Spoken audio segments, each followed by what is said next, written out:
Je pense que nous sommes tous en train de constater que cette route qui faisait la fierté des Sénégalais, des Guinéens et de tout ce qui passait par là est devenue malheureusement le boulevard des 54 mètres, est devenu le boulevard des 20 mètres. Il est devenu ensuite le boulevard de la honte.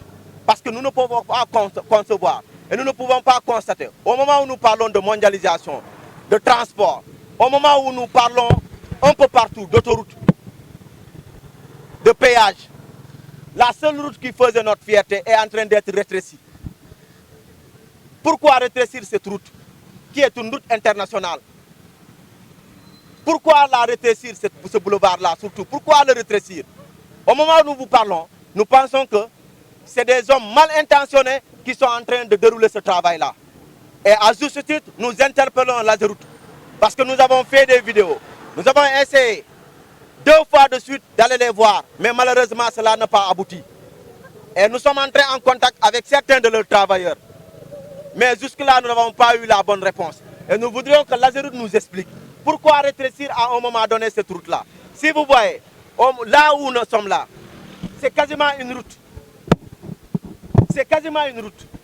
Ce qu'ils ont rétréci là, c'est quasiment une route. Et à chaque presque 20 mètres, c'est rétréci. Et c'est combien de kilomètres? Si on doit calculer, si on doit additionner.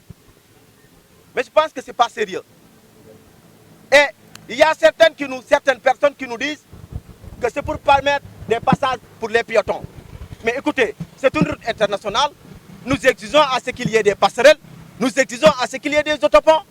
Est-ce que nous ne mériterons pas des autoponts? Nous ne méritons pas des passerelles. Nous avons vu ailleurs, il y a des passerelles, il y a des autoponts. Et pourquoi pas ici? C'est une route internationale. Et nous savons tous que cette route-là est accidentogène. Et aujourd'hui, vouloir la rétrécir encore, c'est vouloir peut-être nous amener vers la morgue directement. Est-ce que vous êtes en train de construire une route ou un mouroir? Nous demandons ça à l'État du Sénégal et surtout à l'Ageroute. Et nous pensons qu'à un moment donné, l'Ageroute même ne nous respecte pas.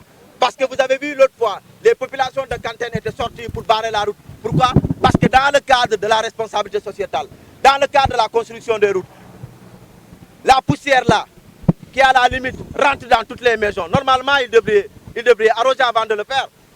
Mais à juste titre encore, nous savons que nous sommes dans une région pluvieuse. Et vous avez vu les canaux à ciel ouvert qu'ils sont en train de nous faire. C'est pour vous dire en réalité que l'Ageroute, ou ceux qui sont en train de faire ce travail-là, ne respectent pas les Casamassés, ne respectent pas les Sénégalais, ne respectent pas les Bissau-Guinéens. Et vous devriez nous respecter. Parce qu'on ne peut pas vous mettre dans un certain confort. Vous avez des 4x4 où, même quand il y a des nids de poules, quand vous y passez, vous ne ressentez même pas. Ça veut dire qu'on vous a mis dans un certain confort. Et pourquoi pas vous, en tant que contrôleur? Nous-mêmes, on se pose la question, est-ce que sur cette route-là, il y a des contrôleurs? Est-ce qu'il y a des contrôleurs? S'il en existe bel et bien, pourquoi ils ne parlent pas? Comment pouvons-nous? On n'a pas besoin d'être experts pour constater de visu que cette route est en train d'être sabotée, alors que c'est une route internationale. Peut-être dire que c'est une route de la CEDEAO. Oui, effectivement, si cette route devient étroite, ça veut dire que cela démontre une fois de plus la petitesse de l'esprit ou des chefs d'État de la CEDEAO. Oui, parce que quand on est dans un pays comme le Sénégal, quand on est dans un continent comme l'Afrique, on doit travailler pour les générations futures. Macky Sall a toujours théorisé le travail pour les générations futures. Nous pensons qu'il est acte et il est temps pour le président de la République, son Excellence Diomaye, qui est d'ailleurs né après les indépendances, de pouvoir théoriser, de pouvoir concrétiser ce rêve de Macky Sall qui a été de toujours travailler pour les générations futures. Ce que nous sommes en train de constater sur cette route-là, c'est du sabotage, c'est un manque de respect, c'est un manque de considération. Et l'autre chose, nous demandons au premier magistrat de la commune de Ziguinchor, à savoir le premier ministre Ousmane Sonko, et le ministre des infrastructures territoriales ou le ministre des infrastructures terrestres, de faire peut-être une descente ici, ou de demander à cette entreprise et à l'Ageroute, une fois de plus, de nous montrer la maquette de cette route-là. Parce que tous ceux qui passent par ici sont frustrés. Ils sont véritablement frustrés par l'étroitesse même de cette route-là. Nous ne pouvons pas comprendre cela. Et vous êtes tenus de nous dire, de nous apporter des éclaircissements par rapport à cela. Et maintenant, si là où vous avez rétréci la route, vous êtes en train de dire que c'est pour les passages à piétons, mais nous avons besoin d'autoroute. Nous avons besoin d'autopont, nous avons besoin de passerelles pour que les usagers de cette route-là puissent être en sécurité. Parce qu'une fois encore, c'est une route ou un boulevard qu'on a toujours appelé le boulevard des 54 mètres, qui a été toujours notre fierté. Aujourd'hui, malheureusement, ce boulevard est en train boulevard est en train de constituer une honte pour nous, parce que soi-disant qu'il y a des Sénégalais qui ne sont pas en train de faire leur travail. Et je vous dis, c'est plus que frustrant, c'est plus que énervant, parce que vous avez vu tout à l'heure, même cet taximan qui est passé par là a dit à un moment donné, il faudra que les gens prennent leurs responsabilités. Et nous inviterons prochainement tous les Ziguinchorois à sortir pour battre le macadam, Inch'Allah, dans les prochains jours, pour que l'autorité en question, à savoir le gouverneur de la région de Ziguinchor, le préfet de la région du département de Ziguinchor, puisse s'approprier de cette question-là pour dire aux Ziguinchorois, pour dire aux Sénégalais, pour dire aux Casamançais, réellement, qu'est-ce que cette entreprise qui est en train de faire la route-là, qu'est-ce qu'elle veut en réalité?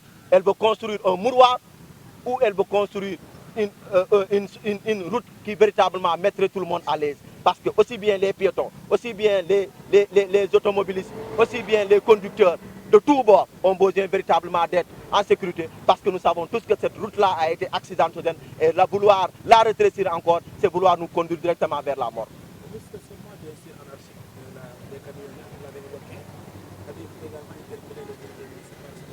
Oui, moi je pense que c'est l'occasion aussi d'interpeller la mairie de Ziguinchor. Parce que c'est elle qui est en charge de ces stationnements-là. On ne peut pas comprendre une route qui est en train d'être rétrécie. Au même moment, il y a des camions qui gardent sur cette route-là. Je me demande, qu'est-ce que vous voulez?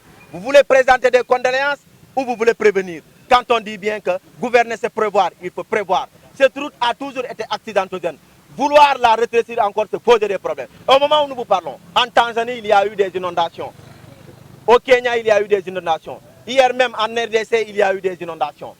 À Dubaï, vous avez vu, Dubaï tant parlé, Dubaï s'entente, Dubaï a eu des inondations. Mais au même moment, on nous fait des canaux à ciel ouvert, c'est comme si c'est des souris qui vont passer dedans. Mais c'est lamentable en réalité. Et nous disons que pour cette question-là, on n'est pas prêt à lâcher le morceau. On va suivre cette question-là jusqu'au bout. Parce qu'une fois de plus, il faut qu'on se respecte dans ce pays. Et si c'est la BAD qui a financé, ça veut dire que c'est une dette.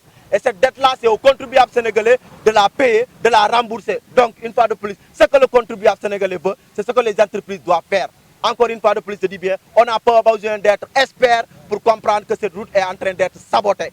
Et que l'Ageroute encore doit nous respecter et l'État du Sénégal aussi doit nous respecter. Et nous demandons à ce nouveau gouvernement-là, avec son balai, de pouvoir balayer tout ce qui est anomalie, de pouvoir balayer tout ce qui est mauvaise foi. Parce que, encore une fois de plus, c'est de mauvaise foi que les gens sont en train, avec une mauvaise volonté et de mauvaise foi que les gens sont en train de faire cette route-là.